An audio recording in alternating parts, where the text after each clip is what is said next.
Social मीडियावर सध्या cockroach जनता पार्टीची जोरदार चर्चा सुरू आहे। उपरोधिक डिजिटल चळवळ म्हणून सुरू झालेल्या या मोहिमेला जेनझीचा मोठा प्रतिसाद मिळाला।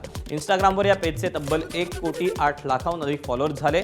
भाजपच्या अधिकृत अकाउंटलाही यांना मागे टाकलं। देशातील वाढती बेरोजगारी, परीक्षांमधले घोटाळे आणि तरुणांच्या प्रश्नांवर आवाज उठवण्यासाठी मे 2026 मध्ये या उपरोधिक चळवळीची सुरुवात करण्यात आली।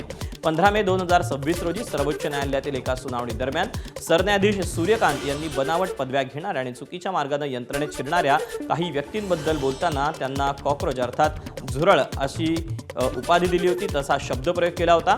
या वक्तव्याचा निषेध म्हणून आणि बेरोजगारांना, तरुणांचा आवाज उठवण्यासाठी 26 मे 2026 रोजी या उपरोधिक पक्षाची स्थापना करण्यात आली। दरम्यान महाराष्ट्रातील अभिजित दिपके यांनी या उपरोधिक पक्षाची स्थापना केली। पक्षानं स्वतःला सेक्युलर, सोशलिस्ट, डेमोक्रॅटिक आणि लेझी असल्याचं घोषित केलं। कॉक्रोच जनता पार्टीचं मोठं आंदोलन होणार आहे। देशाचं राजकारण बदलणार असल्याचं संस्थापक अभिजित दिपके यांनी म्हटलं। एबीपी माझाशी बोलताना दिपके यांनी भारतात लोकशाहीनुसार कारभार सुरू नसल्याची टीका केली। 3-4 दिवस झाले आम्हाला हे सगळं करून, आणि आम्ही हे काही ठरवून केलं नव्हतं।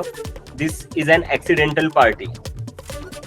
तर 3-4 दिवसात असा काही निर्णय घेणं किंवा इतक्या दूरचं बोलणं आता बरोबर नसणार। माझं सगळ्यात आधी प्राथमिकता ही आहे की जे 1 करोड लोक जुडलेले आहे आम्हाला इंस्टाग्रामवर, त्यांच्याशी बोलावं, त्यांच्याशी संवाद साधून घ्यावं, त्यांच्या अपेक्षा काय आहेत, त्यांचे प्रॉब्लेम्स काय आहे, पहिले ते समजून घ्यावं लागेल। जोपर्यंत आम्ही ते समजून नाही घेणार तोपर्यंत आम्ही कोणता निर्णय कसा काय घेऊ। पण हे आंदोलन पुढे मोठं होणार आणि बाकी काही असो का नसो, हे आंदोलन देशाचं राजकारण बदलणार हे नक्की आहे। आपल्या देशात काय चाललंय हे असं कुठल्याच लोकतांत्रिक देशात नाही झालं पाहिजे। जगातली कुठलीच डेमोक्रेसी अशी नाही चालत। आपल्या इथं काहीतरी जगावेगळंच होऊ लागलं, जिथं निवडणुकीचा अर्थ काय असतो किंवा डेमोक्रेसीचा अर्थ काय असतो। वोटर्स गव्हर्नमेंट निवड करतात, बरोबर। आपल्या इथं काय होतंय, गव्हर्नमेंट डिसाईड करतेय, गव्हर्नमेंट सिलेक्ट करते की वोट कोण करणार। आपल्या इथं उलटी डेमोक्रेसीचं एकदम उलट चालू आहे आपल्या इथं। हे कधीपर्यंत चालणार।